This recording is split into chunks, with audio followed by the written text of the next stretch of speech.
Chapitre 58. Le nouveau membre. Que ce collier soit le lien qui unit vos deux cœurs. Je sais que c'est un moment magnifique que vous chérirez et vous rappellerez toujours. À partir de maintenant, quoi qu'il arrive, que votre amour l'un pour l'autre soit fort et éternel, dit Uma en nous donnant sa bénédiction. Uma, on dirait que tu parles comme si nous allions nous marier, répondit Koharu, ressentant la même gêne que moi. Oui, j'aimerais vous offrir ce collier et ces boucles d'oreilles pour célébrer le petit être qui est en train d'être conçu dans ton corps, dit Uma, révélant la raison de sa déclaration. Quoi, vraiment? Nous nous écriâmes en même temps. Absolument. Maintenant, cela semble être une occasion appropriée et opportune pour célébrer puisque la fertilisation a déjà eu lieu. Tout ce qui est destiné à arriver dans ce monde arrivera, dit-elle avec assurance. Comment sais-tu cela? J'essayais de trouver les mots justes pour expliquer que je n'avais dormi avec Koharu que 2 jours auparavant. Je vois déjà une âme vivant en elle, répondit Uma. Merci. Je suis l'homme le plus heureux de la planète, dis-je en me tournant vers Koharu. Je suis très heureuse aussi, répondit-elle avec des larmes dans les yeux.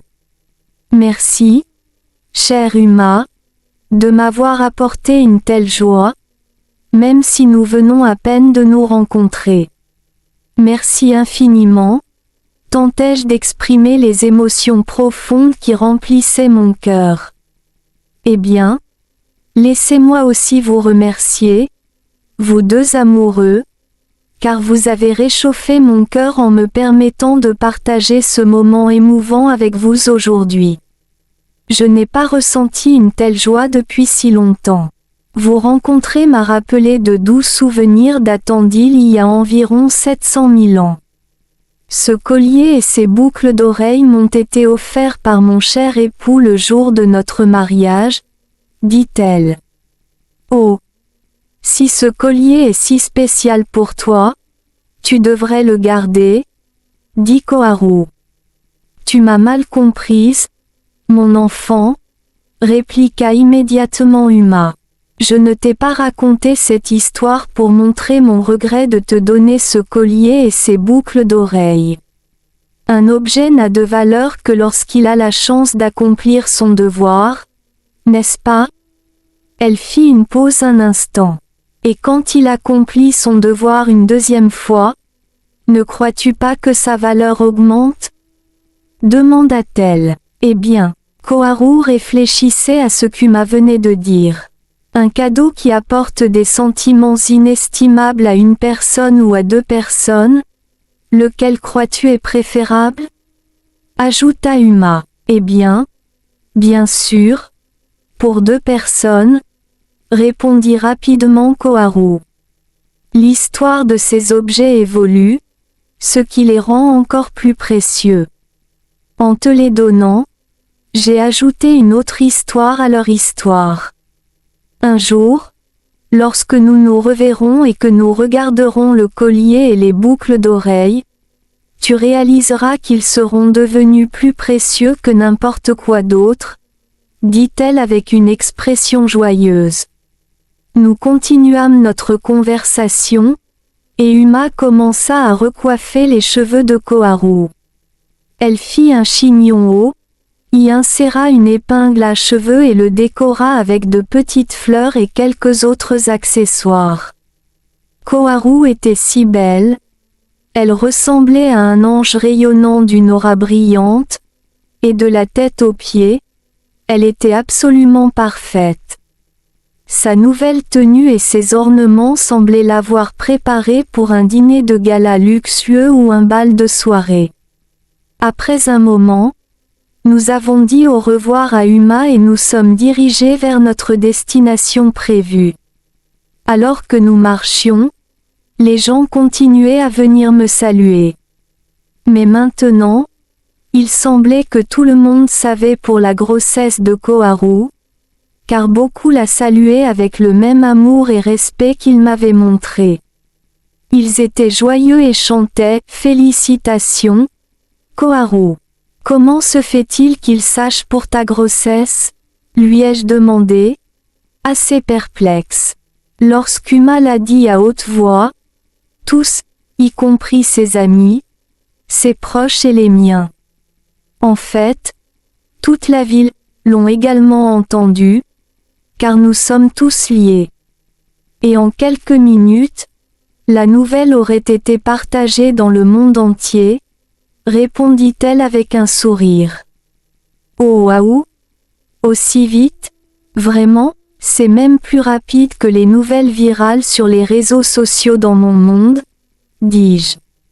Eh bien, en réalité, selon mon estimation, cela aurait pu être encore plus rapide, car cela s'est probablement produit à la même seconde, expliqua Koharu. Donc, tes parents doivent également le savoir maintenant, ai-je remarqué. Bien sûr, je suppose que maman et papa l'auraient su exactement au même moment que moi, car nous sommes directement liés, répondit-elle. Mais personne ne le savait avant Uma? Tes parents auraient dû le savoir eux aussi, non? Ai-je demandé. Seules quelques personnes, principalement des personnes âgées, possèdent ces compétences spécifiques. Guillemets doubles. Oh! Mais il y a beaucoup de gens sur ta planète qui ont ces compétences, n'est-ce pas? Ai-je demandé. C'est vrai, mais la plupart d'entre eux ne m'ont jamais rencontré en personne et ne peuvent pas concentrer leurs pensées sur moi pour explorer mon corps, comme Uma l'a fait, répondit-elle. Ah! Je comprends. Nous devons concentrer notre esprit si nous voulons découvrir davantage sur cette personne, n'est-ce pas? Ai-je dit. Oui. Tu deviens plus intelligent, dit Koharu joyeusement. Bien que le langage de l'âme ne soit pas entravé par le temps et la distance, il y a d'autres facteurs qui aident à accéder à ces connaissances. Tout d'abord, tu te concentres sur ce que tu veux savoir, et ensuite, tu penses à ceux que tu veux informer de ce que tu sais. Nous devons maîtriser au moins un de ces facteurs pour pouvoir communiquer entre nous. Guillemets doubles. Que veux-tu dire exactement? Ai-je demandé. C'est très simple. Tu dois simplement préciser ce que tu veux savoir et à qui tu veux le faire savoir. C'est tout? Expliqua-t-elle. Un moment plus tard, nous sommes finalement arrivés à l'endroit où Koharu avait l'intention de m'emmener. Est-ce ici que nous pouvons trouver quelque chose à manger? Ai-je demandé, émerveillé. Oui. C'est ici. J'espère que cela te plaira, répondit-elle. Cet endroit était une place, un espace ouvert de la taille de 2 terrains de football entourés de maisons. 3 côtés de la cour étaient ornés de sculptures en stuc représentant de belles figures humaines et animales, tandis que l'autre côté jouxtait une rivière. L'endroit était bondé et tout le monde était bien habillé. En regardant autour de moi, j'ai vu de nombreux artistes, chanteurs et musiciens réunis dans la cour, chacun ayant un petit espace pour exposer son art. Le plus important, il y avait beaucoup de nourriture et de boissons préparées par différents stands et de nombreuses places assises disponibles. Nous pouvions choisir de la nourriture dans n'importe quel stand, en prendre autant que nous en avions besoin, et ne pas payer. Aujourd'hui est-il un jour spécial? Ou pourquoi ces gens font-ils la fête? Me suis-je tourné vers Koharu pour demander. Ah, ce doit être une sorte de célébration, répondit-elle. On dirait qu'ils ont organisé un festival gastronomique, ai-je deviné. Personne n'a organisé cela. C'est un lieu régulier où les gens de cette ville se rassemblent, font la fête, se détendent et socialisent entre eux. Mais aujourd'hui semble plutôt spécial, expliqua Koharu. Alors, qui a préparé toute cette nourriture et ces boissons? Me suis-je demandé. Eh bien, ceux qui sont intéressés à servir de la nourriture ici doivent réserver à l'avance. Ils ne peuvent pas venir et servir quand ils le souhaitent, dit-elle. Mais pourquoi réserverait-il un endroit pour donner de la nourriture gratuitement? Ai-je demandé. Oui. Normalement, ceux qui aiment cuisiner ouvrent leur maison pour offrir des repas gratuits aux gens. Cependant, lorsque tu offres de la nourriture à la maison, le nombre de personnes qui viendraient est incertain. Certains jours, personne ne se présente. Mais quand il y a une célébration ou un festival spécial comme aujourd'hui, ils cuisinent pour des centaines de personnes, et cela les rend heureux. Ils aiment que les gens goûtent leur cuisine et leur donnent des commentaires ou des compliments sur leur nourriture. Plus les gens mangent, plus ils se sentent heureux. Guillemets doubles. Ils sont fiers de cuisiner et de servir toutes les personnes rassemblées ici aujourd'hui, et ils attendent tous avec impatience leur tour de cuisiner la prochaine fois. Viens, allons faire un tour pour voir ce qui est intéressant, m'invita Koharu.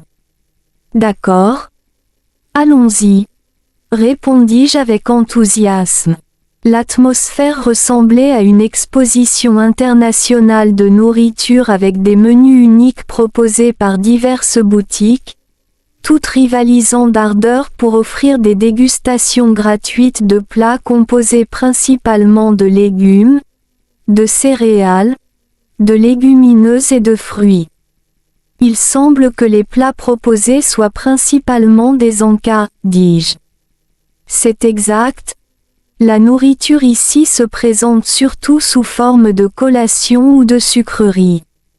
Ils font de petites portions et les arrangent élégamment sur des plateaux pour que chacun puisse goûter un peu de chaque, car il y a plus de 100 sortes différentes. S'ils faisaient de grandes portions, personne ne pourrait tout essayer.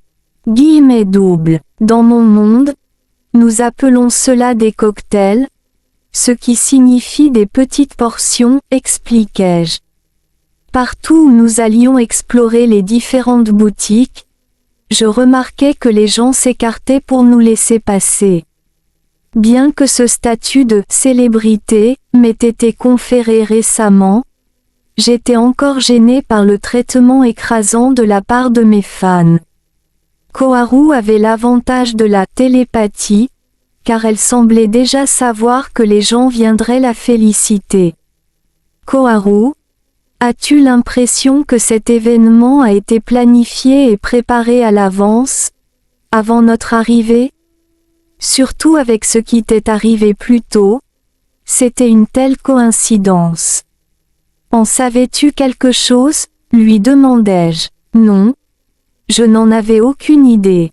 J'ai simplement suivi mes pensées lorsque Kiran nous a invités à visiter la maison de son grand-père. Cette pensée m'a également suggéré de trouver une nouvelle belle robe, ce que j'ai fait. Et quand tu as dit que tu voulais manger quelque chose, ma pensée m'a suggéré cet endroit, c'est tout. Je ne savais même pas à l'avance que je rencontrerais Uma, répondit Koharu. Je comprends le mécanisme dans une certaine mesure, mais je ne peux pas l'expliquer, ajouta-t-elle. Je vois, dis-je, lorsque tu rencontreras l'être hautement évolué, demande-lui de t'expliquer, suggéra-t-elle. Bien sûr, je le ferai, confirmai-je.